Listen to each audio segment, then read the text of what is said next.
Pachi. Now we're gonna make two dressings that are amazing. Actually, it's the same dressing.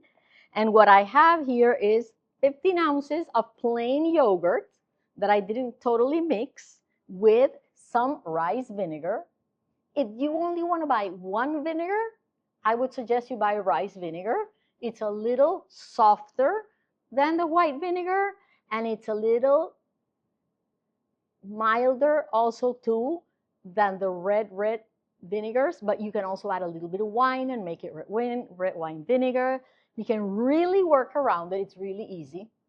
Then what we add is a tablespoon, let me show you.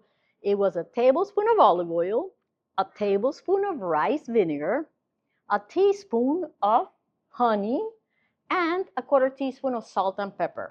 And then you just mix.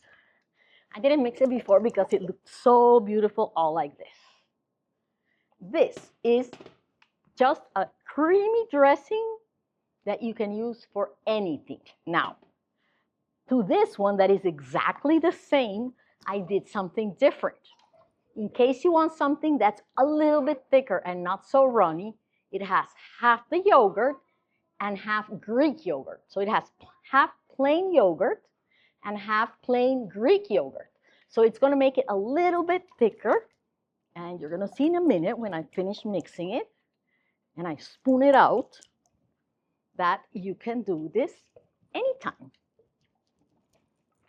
So if you want to use it, for example, for artichokes, I would do it like this because it's a little thicker for it to go into the artichoke leaves. If you wanted to do it as a dressing that spreads, I would do this. Let me show you. Ooh, this one didn't finish mixing all the way down. Let's go. Still has some of the yogurt on top. These, by the way, are my favorite things to cook with. Forks. I love using forks. You're going to listen to it through all the videos. Okay.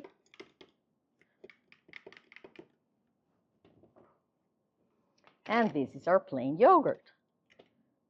Okay, let me show you with a spoon. The one we made with our plain yogurt is very easy to keep it in your vinaigrette jar. And if you want one that it's a little bit thicker, you can use this one, for example, for your artichokes. Let me show you. You see, it's a little bit different. It's a little less thick than mayonnaise, maybe a little bit like mayo, but it still can be used as a dip. And it is absolutely delicious because the yogurt has an acidity. Buy a good quality yogurt because this is almost all yogurt and the flavor depends on the quality of the yogurt that you use. So it's really, really important that you have a good one when you're going to eat it. This is most of what you're going to get in your mouth. Great kind of yogurt, as natural as possible. Great kind of Greek yogurt with no fillers like you don't want any like corn powder or anything that thickens. No thickeners, all natural. And you are going to love this. I use this, for example, for sweet potatoes, even this one. I just grab a lot of dry herbs, add it to them. Let me show you like we had here. With a lot of dry herbs, you can just do this. And you see the little leaves come off the stems. And then all you have to do is remove the stems, take some of the leaves out, and mash them a little more so you can get them powdered and every single one of the aromas comes out. Mix it, and you have, for example, an herb dressing, an oregano dressing, a basil dressing, whatever you want. Add a lot of herbs.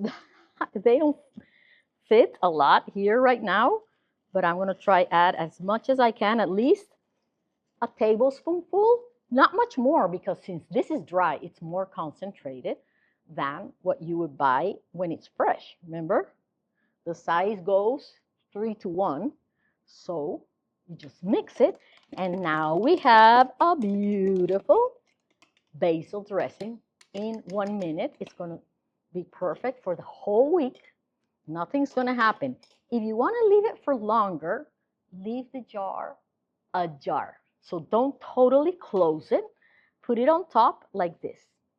That's going to make the refrigerator dry it a little bit, and it's not going to spoil. It'll be there for 3 weeks perfectly, but just leave it ajar. Don't leave it totally open because things might fall inside, but just do this, 3 weeks, perfect dressing. And perfect sauce, same thing. Where's the cover? I lost it. Oh, I have it right here. You just place it ajar after we clean that a little bit, and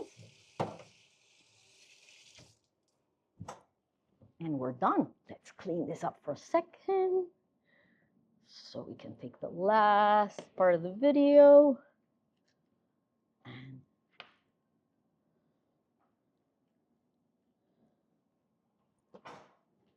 we are done.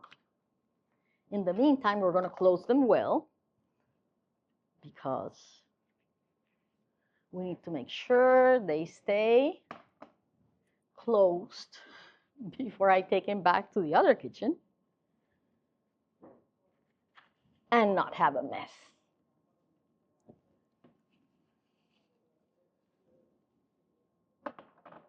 Here we go, those two. Now, last but not least are spreads.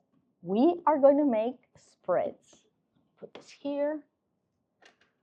Okay, so I have half a cup of Greek yogurt on each one of these, and we're going to make 4 different types of spreads. Super simply, take a tablespoon of Dijon mustard, sun-dried tomatoes, pesto, and dark sesame oil. To the dark sesame oil, I like to add a little bit of lemon and a little bit of ginger if I have, but the ginger that you use at the sushi place. So it is the ginger that comes orange at the sushi place or white. Buy the white one. It's delicious. It's amazing.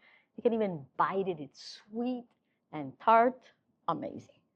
So let's start with the one that's going to get our spoon less dirty. And we're going to add our tablespoonful of sun-dried tomatoes in olive oil. Then we're going to add our pesto, I think. Let's mix it. And you can have your pesto made. I'll show you then, if it's the summer, how you can make some amazing pestos and freeze them too. They are absolutely beautiful. A tablespoon of pesto. And then we're going to do one with mustard. And with the Dijon mustard, what I like to do is add a little bit of chili powder or red pepper flakes. Here goes. You can also add some lime juice. Where do I have my chili? Here it is. Here's my chili powder. Remember to always keep your spices in the fridge. I like these because I can keep them in less space. They flatten out and they're a little bit easier. But any spice you want will do. Then we can add a little bit of pepper to each. A little bit of pepper. A little bit here. And to the one with pesto, you could even add anything else you want. For example, nuts, some pine nuts, anything else. And now the last one, we're going to add the sesame oil. So you can use these for different kinds of sandwiches. We're going to make a sandwich bar in a minute. And you're going to think it's a lot, but we need the dark sesame oil to come through. You know, we don't want it to be something that doesn't taste strong enough. So I'm going to add a little bit a tiny bit of honey, just like a quarter teaspoon, to sweeten out, or half a teaspoon, the tartness of the lemon that we're going to add. Here's the lemon. And we can add the peel, or we can add the juice, any of the two. So let's add the juice because I don't know where I left the grater. There we go. Where's the fork? Here. So the easiest way to get juice from a lemon, just put a fork in it and then just turn the fork around and voila, you get some lemon. And if we had some of that pickled ginger, if you can't find it white, buy it, the pink orangey one, but the white one is absolutely out of this world. Here we have our sesame lime spread. You can also add some chili if you wanted to it. We don't want everything to be same taste. Okay, here's one. Let me try and get something from here. Okay, I'll do this one. Here we have our Dijon mustard, which can be grainy Dijon or which can be plain Dijon, and our chili powder. And these are all things that you can buy and keep them. Same thing, these spreads will last for about 2 weeks when you keep them a jar. And you can cover them for the first days, and then if you think you're not going to use them yet, cover them. Just leave them a jar, and if you don't, just cover them. You're going to use them for the week. Just keep them covered so you can stack them up, because they're not going to take up a lot of space. Now you can do these in glass containers. There are all sorts of glass containers. I have these ones for when we are a traveling kitchen, simply because they are not that heavy. So I wash them and keep them every time we're going to travel cooking, and use them again and again. And they come in packs to 10 or 20 by the pack. Nothing's going to happen if you have a little bit of this once in a while. You just don't want to heat food in these containers. They don't have BPAs, but you don't want to heat or microwave these containers. And we're done. Here we have them: sun-dried tomato, pesto, sesame, and Dijon mustard. Just cover them if you're home. And see, you can store them really easily, one on top of the other, and not have to have a lot of space to do this. We have things that last for a month, at least for a week, for 2 weeks or more, for months and months and months, that you can use so that you don't have to cook every single day. You might have to put things together, but you won't have to make your kitchen a mess. You just use the things you need and then prep, re-prep, take everything from your fridge or from your freezer or from your cupboard, and you're done. So thank you. Now we're going to make in our next session, we're going to make a sandwich bar with all of these things so that people can come and taste everything, and hope you make them so you can taste them too. Chef Pachi.